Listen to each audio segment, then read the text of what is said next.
எந்த ஊர்லாம் தெரிலங்க. நான் பார்த்த வரைக்கும் உங்களுக்கு சொல்கிறேன் சரிங்களா. ஒருத்தி வந்து புருஷனோடைய டியர் ஃப்ரெண்டாம். வீட்டுக்கு வரப்போ இருந்து பழக்கமாகி கள்ளக்காதல் ஆயிடுச்சு. கள்ளக்காதல் ஆகிட்டு அவன் என்ன ஒரு வார்த்தை சொல்லியிருக்கானா, அந்த ஒரு குழந்தை கண்டி இல்லைன்னா நானே உன்னை கல்யாணம் பண்ணிப்பேன் அப்படின்னு அவன் சொல்லியிருக்கான். இந்த ஒரு வார்த்தையை அவள் பிடிச்சிக்கினா அப்போ இந்த குழந்தை தான் நம்மளுக்கு வாழ்க்கையில் தடையாக இருக்குன்னு சொல்லிட்டு 1.5 வயசு குழந்தைய நைட்டு 2 மணிக்கு பீச்சுக்கிட்டுன்னு போயிட்டு ஒரு பெரிய செவுறு இருந்துருக்குது. போகும்போது பால் புட்டியும் எடுத்துன்னு போயிருக்கா. அந்த குழந்தை அழும்போது பால் ஃபுல்லாக கொடுத்துட்டு அது தூங்கினதுக்கப்புறம் திருப்பியும் அந்த குழந்தைய தூக்கி செவுத்துலேயே டமால் அடிச்சிருக்கிறா. ரத்தம் ஊற்று. அவள் தாயா அவள் பேயான்னு தெரியல எனக்கு. அடிச்சிருக்கிறா. அந்த குழந்தை மண்டையிலேருந்து ரத்தமாக ஊற்றிருக்குது. ஆனால் அந்த குழந்தை சாவலை, அழுதுகிட்டே இருக்குது. திருப்பியும் அடிச்சிருக்கிறா, அது சாவலை.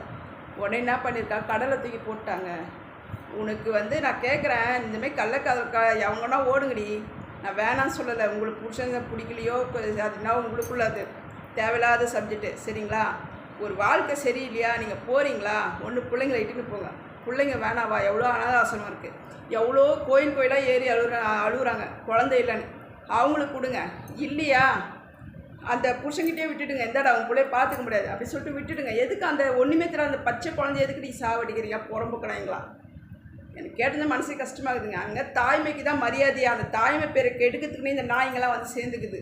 கள்ளக்காதை கூட ஓடியான்ட்டு பிள்ளைங்களை விட்டுட்டு வர்றது, பிள்ளைங்களை வச்சுட்டு வர்றது, பிள்ளைங்களை மூட்டை கட்டி குப்பத்தொட்டில் போடுறது. நீங்களாம் எதுக்கிட்டி பெற்றுக்கிறீங்க நாய்ங்களா. அந்த பொம்பளைங்க அதில் சேர்ந்த எல்லாரையும் தான் நான் பேசுகிறேன். காரியம் ஜென்மங்களா. இதுக்கு பதில் வேறு எதனா பண்ணிட்டு போகலாண்டி, நீ செத்துலாண்டி நிம்மதியா.